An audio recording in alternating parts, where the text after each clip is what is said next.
Well, hi everyone, it's Kev. I had a pretty bad experience this half. I was probably about 3 inches from running over someone in my car, and wouldn't have been my fault, it was their fault. But I went down to the Woolworths shopping centre down at Herma Park and to order a pizza for Anonymous down there, and got me pizza, my garlic bread, and I haven't had a pizza for friggin' 12 months. And anyhow, pulled out of the shopping centre and was driving down the road just past the Commonwealth Bank towards Tony Island Holden. I'm driving down in the middle lane, and the next minute this woman runs out in the road waving her hands.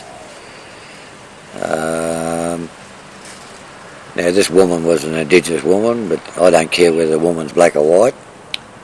No one runs out in the middle of 3 lanes of traffic at peak hour waving their hands, because anything could happen. But luckily there was no other vehicles around me, but I had to swerve right over to the right hand lane to miss this woman, and I missed her by about 2 or 3 inches. So I pulled up down the road a little bit. I illegally parked right on the corner, and I rang 000 and asked for the police. And I explained to the police officer what happened, and I was watching this person in my rear vision mirror, and she was still running out into the traffic. I was tempted to get out of my car and go up the road to stop the traffic, but I didn't. I stayed in my car, rang the police, and he said, we'll send a car around as soon as we can. And basically what he was telling me, there was no vehicles available to come in the area to come. We just had to sit and wait. So anyhow, I sat there and waited. I waited for about 1 or 2 minutes, just watching, and she started to run out in the traffic again, so I rang 000 again, and the same response. And so I done a U-turn, went back up the road and come back down the road, pulled up, parked in a bus stop illegally because there's nowhere else to park. I hopped out of my vehicle, and the next minute a PLO, police liaison officer, come across the road.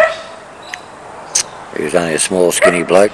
He was a PLO though, and he walked up to her and asked her name and a few things, but he didn't go too close to her. He just stood at the edge of the road, and I went to go up to see him to tell him what happened, and he told me to stay there. Not don't come up, stay there. And so he just stood there waiting to when I assume the police turned up, whenever they turned up, but I just yelled out to him and said, I can't wait. I said, I've got to go home. I said the police had my mobile number. And so I left. But I can tell you one thing, I've actually seen this woman in the CBD area of Townsville, in the transit terminal there in the mall, and this woman has a mental problem or a psychological problem. She was not drunk. I'm not a doctor. I'm not a psychologist, but I can tell you this person wasn't drunk. She has a psychological mental problem.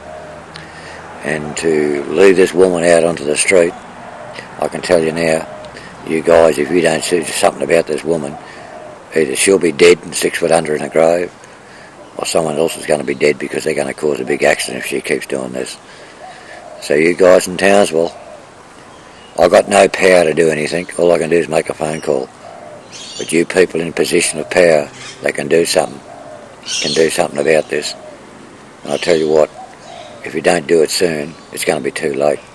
And you'll have to carry that for the rest of your life, because you'll be responsible for this woman if she gets buried 6 foot under.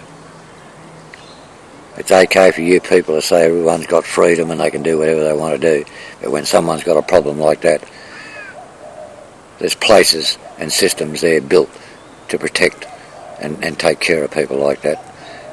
And I don't give a shit whether she's black or white. If it was a white person, I would have done the same thing. But you guys need to take responsibility and do something about it. Right? There's that many Aboriginal organisations in this Townsville. You got them in Garbutt, Charles Street, in the city. You got them everywhere. No one wants to do anything about them. You just wipe your hands of them. Well, guys, start doing something about it instead of trying to line your own pockets and look after your own families. Because all these people all come from the same place you come from. So do something about it and help them. Don't expect the government to do it. It's not the government's job. It's your job. Your meal ticket's paid by the government. So you guys, fix it up. You've got people there placed into positions to help your people. Right? Use them people. Don't ask for something else because you've already got the means to do it. So guys, I'm telling you now, if someone doesn't do something to help this woman, I can tell you, very shortly you'll probably see her name in the paper because she's going to be buried. Because something will happen to her. And guys, I hold you as all responsible. Not me. I'm not in a position to do anything about it. All I can do is ring Triple O. So, do something about it before it's too late. Bye from Kev.